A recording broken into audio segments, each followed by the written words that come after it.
me.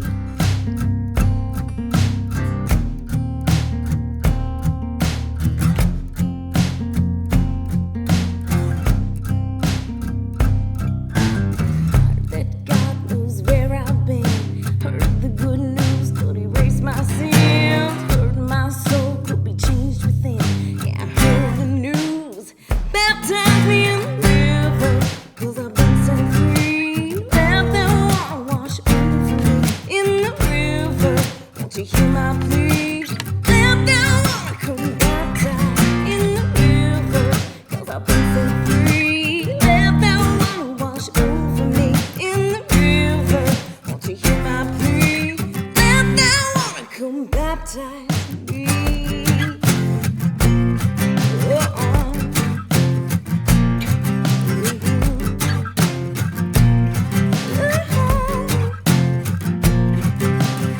Heard my Savior died for me. I heard my Savior lives in me. I heard my Savior washed me clean. I heard my Savior set me free. Baptize me in the river, 'cause I've been set free. Let that water wash over me in the river. Won't you hear my plea? Let that water come wash me in the river, 'cause I've been set free. Let that water wash over me in the river. Won't you hear my plea? Let that water come baptize me.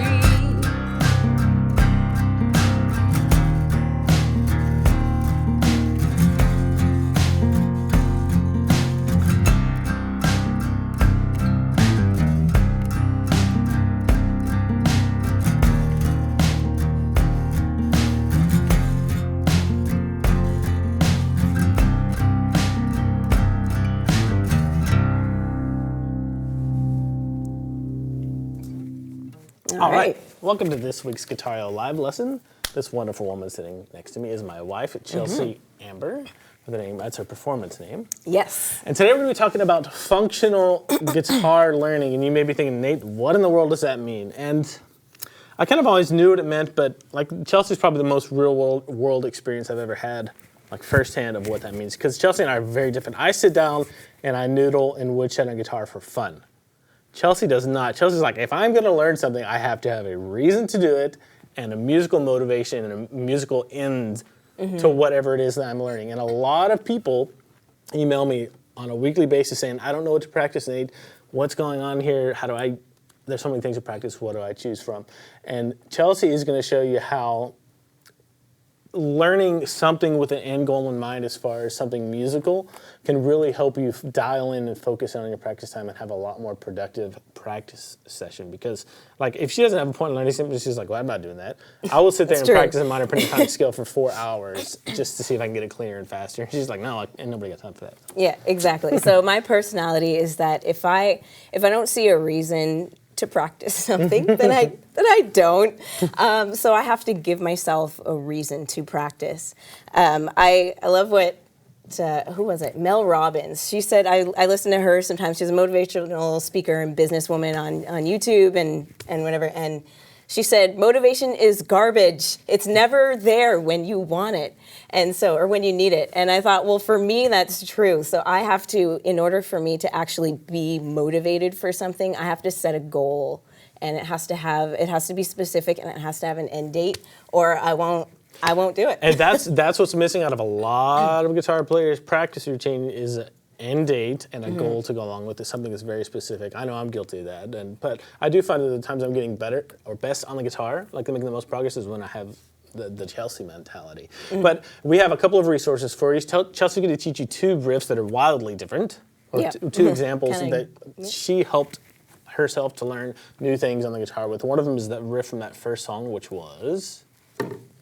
It's called Baptize Me. Baptize Me. That's the first time we've ever played it in public. That's your new yes, song from this is true. So that, you learned a new technique, so you're going to show how that came about, and then show you a good example of functional learning, and then some jazz chords too, right, for the second example. Also, the second song we're going to do at the end, we have a download for you of the MP3 of that song, Beautiful Mess of a Girl, right? Yep. And you can just download that. Chelsea's giving it away to all the members. In the members area, just click on the resources. Yeah. Cool.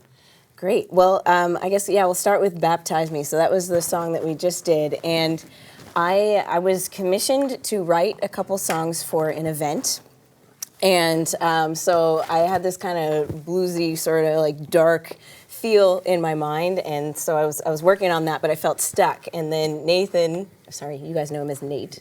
He came up with this cool riff that I loved, and I felt like it really made the song. But then I was like, oh shoot, this event's coming up, and now I actually have to learn it if I'm writing it specifically for this event. So that'll put a fire under you to get going if you have a date where you have to be in front of hundreds of people to play it. So for sure. yeah, so there are a few different techniques that I had to work on just to do that little riff. So here's what the riff is. You just saw it. I always have to give myself a little head start here.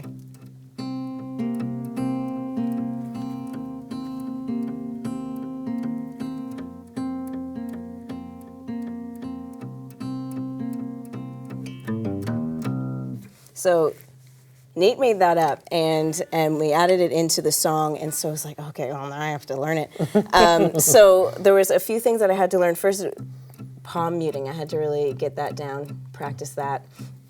So that's because there's two parts to this. There's the palm muting. So I had to work on that, getting that consistent and being able to do it without actually thinking about it. We call that muscle memory. So when you do something so automatically that you don't have to think about it anymore, muscle memory. So I had to work on that. Yep. Mention your tuning, because people are going to be scratching their heads. Oh, yes. Yeah. That is extremely important. Okay. I just thought of that, yeah. Yeah. So my tuning, my whole guitar is down, what we call D standard, is down a whole step. So everything, so E becomes D and et cetera. So my G is now an F. So everything is down tuned. And then in addition to that, we call it drop C. So in addition to everything being a whole step down, this, I should make sure it's in tune. Oh, this is a C note. And I have to be careful because now that it's looser, it gets out of tune a little bit more often. So the C's down a whole step from the where D. it was. Yeah. So we have alternate tuning. So on top of that, learning the new techniques, I had to also remember to tune my guitar before starting the song, or it would get real awkward. So after the down tuning, and that was your idea to drop down to C. It makes it sound a little nastier. Yeah. So I would just hang out on this C here. And you're a finger. I consider you a fingerstyle guitarist in addition to like using a pick. But you're generally not someone who will do a fingerstyle or a pick and fingers.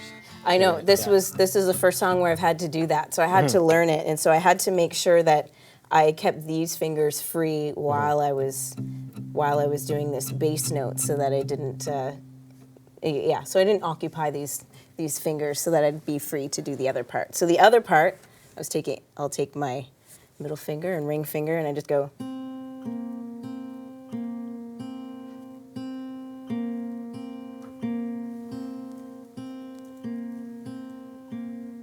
So I had to get that down separately from the bass note. So once I had those two down separately, then I had to add them all together, and that was the toughest part.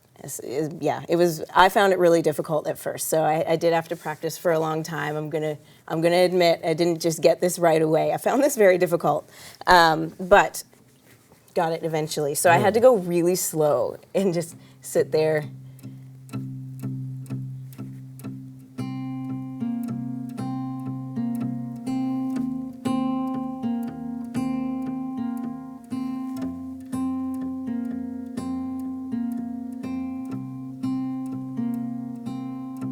And then at the end, there are some string bends going on there. So I had to add that in the. Yeah, so those three things. If you divide them up, divide and conquer. Whenever you're learning something new, I would suggest breaking it up. So if there's, especially with this, you can learn the bass, and then you can learn those higher notes, and then learn this separately. And then you can put them all together. And that's generally what I do when I'm learning a new song. Then I'll see, okay, how can I divide this up? So maybe it may not necessarily be what I'm playing all at the same time. Maybe I'll divide it up like, okay, I'm going to learn the verse, and then I'm going to divide it up. I'm going to learn the chorus separately. So look for ways to divide it up when you're learning. And how long would you say that type of practice occupied parts of your practice time?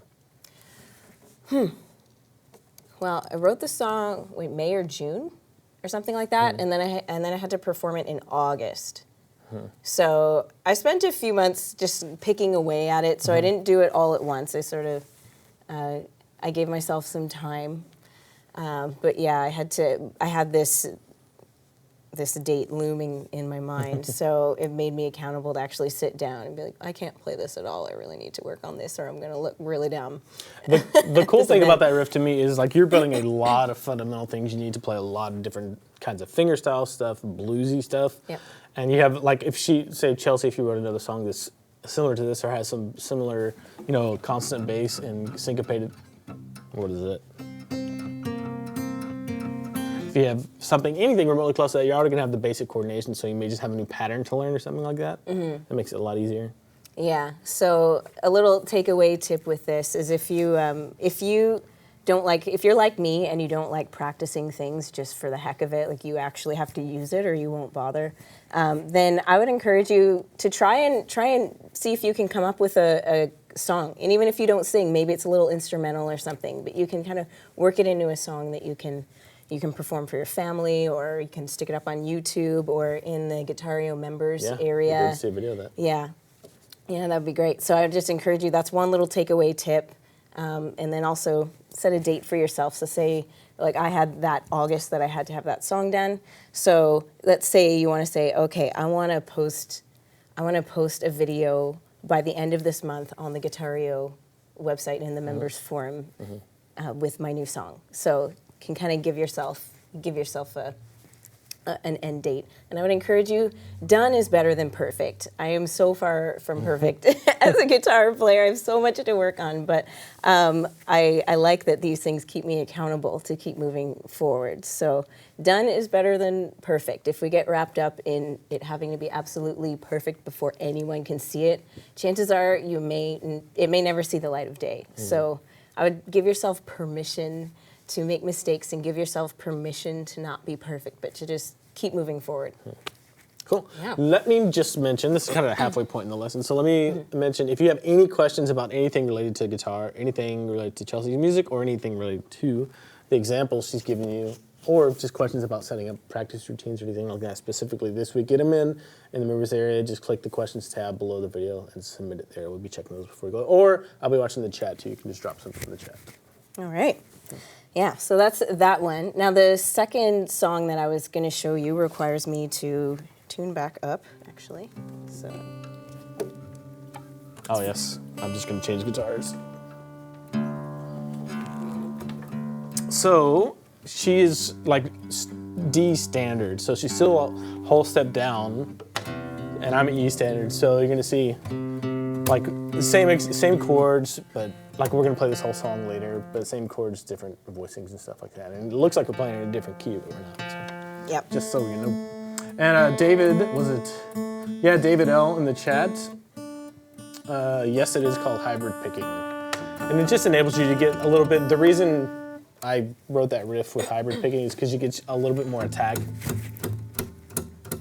and it's a little bit easier to palm mute without having to contort your picking hand. So that's why I opted for that on this one.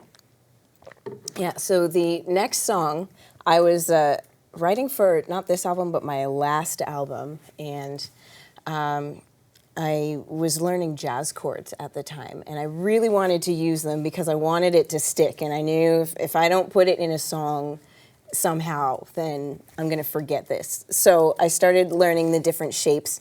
Now, as Nate mentioned, my guitar is down tuned, so I'll show you. These shapes are movable, so that means that I can show you them, and then you can move them around according to what specific chord you want.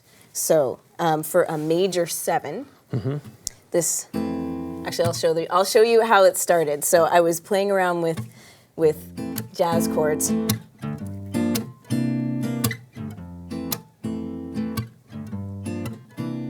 So that's what I was doing. I was kind of playing around with those, and I started to write a song with that. So there are 3 different jazz chord shapes that are in here. And the first is a major 7. So this is movable.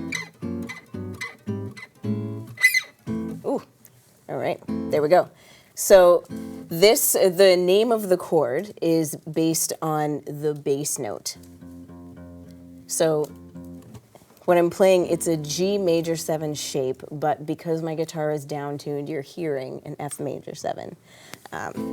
So what I'm doing is I'm sticking my first pointer finger here on the 3rd fret in the low E string, and then what I'm doing is muting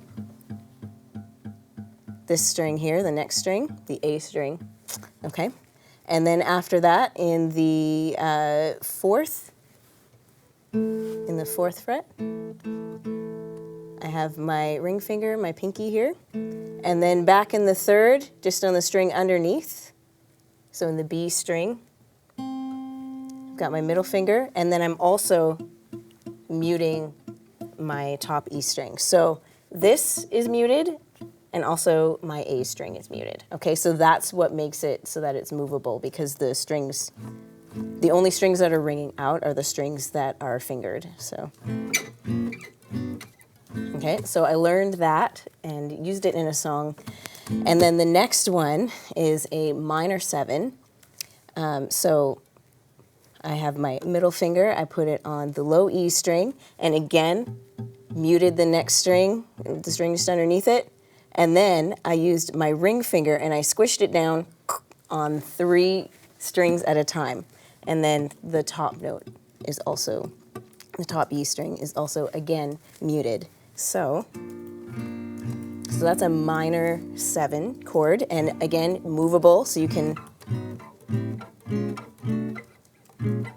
move it wherever you want according to what chord you need for the song. And then there's the 9 shape. So with the 9 shape, I've got this, I'm not playing my low E string. Okay, so just skipping that all together. Now my middle finger is on the 5th fret, A string. And then next string, 4th fret here, in the D, on the D string, okay? And then just under the D string, got my ring finger and pinky here. And then again, muting the top E, so that's the 9 shapes. So these are 3 shapes that you can use for jazz. I think I was learning like Summertime or something like that, I think, on the guitar. So I just used some chords from that and made it into my own song. So these are 3 things that 3 chords that I was learning, and I didn't want to forget them, so I put them in a song.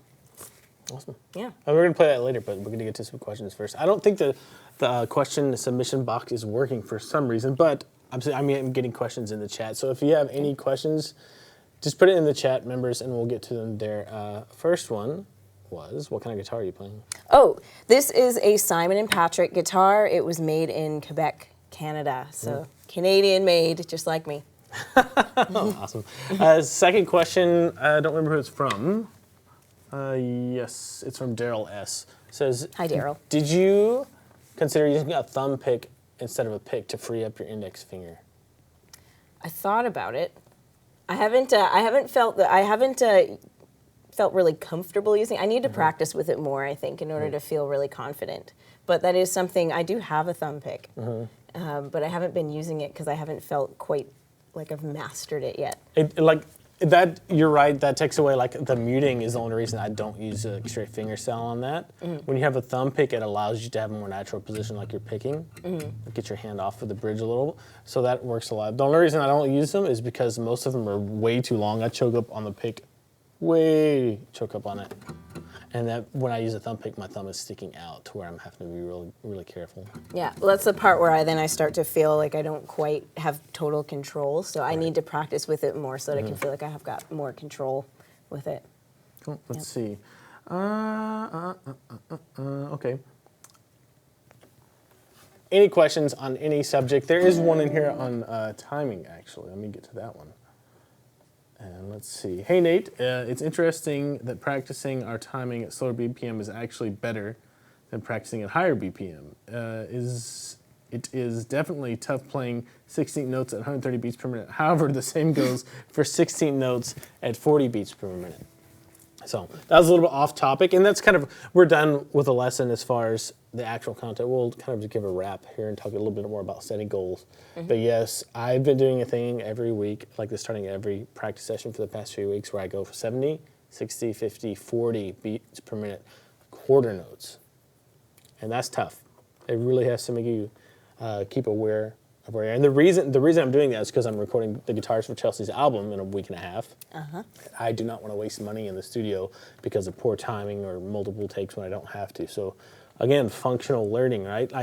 The reason I'm doing that is because I have a goal that's coming up, a musical goal that is pressing me to get better on the guitar. That's the best way to get better. And so if you, like, a really good exercise would be to sit down, take the PDF, print it off, learn a couple of those riffs if you want to. If not, turn it over, number it 1 through 3, and write down 3 very specific things that you want to be able to do on the guitar, and make them have a musical ending or a musical goal, and then put a time date on it. It can be learning a song. It can be, writing a riff, and then being able to play it, anything like that. Really, it's up to you. But having a plan, and then having a musical end or goal to your practicing is going to give you a lot of purpose and focus in your practice time. And I think some people may, look at us and say, well, of course, you have gigs and you have studio time coming up, but I don't. So how can I set a date for myself? But I would say even look at your social calendar. If you've got parties or a family gathering coming up, you can make gigs for yourself. Or if there's like a live, what am I trying to say here? The open mic, yes. An open mic at a bar or a coffee shop or something. Then you can make a goal like, okay, I'm going to try and learn these songs so that I can go on this date and perform them. So you can make gigs for yourself. You can also write songs in your room, and you can, because of the internet, you can get in front of an audience, which is just crazy. Like, before the internet was around, then people had to go through a big label to be able to gain an audience. And now anyone can write a song and show it to their family and friends and beyond that. So just want to encourage you to not be afraid to, try new things. Cool. Well, we have one more tune to play for you guys. You want to tell them a little bit about it? Well, it's the one you just... Yeah. Okay, let's do this real quick. You play the first chord of the song, and I'm going to play the first chord of the song. Okay. This is a really good lesson on chord movability. So she's down tuned. So if I were to down tune my entire guitar one whole step, I would be up here. But it doesn't work, right? But I'm going to be playing the next voicing up, just so I don't play the exact same thing she plays. Sometimes you want to mirror what the other guitar player's doing just to make it thicker sounding, but this time I'm going to be doing more finger style stuff, and Chelsea's going to be holding down the main rhythm parts. Yep. Cool. All right. And don't forget to download this song in the resources below. Also, if you have any questions about setting goals, or if you need some help ironing those out, or how to fit those goals in your practice time, you can either post in the forums or just send me an email in the members area, and I'll get back to you there. Cool. Okay. All right. All right.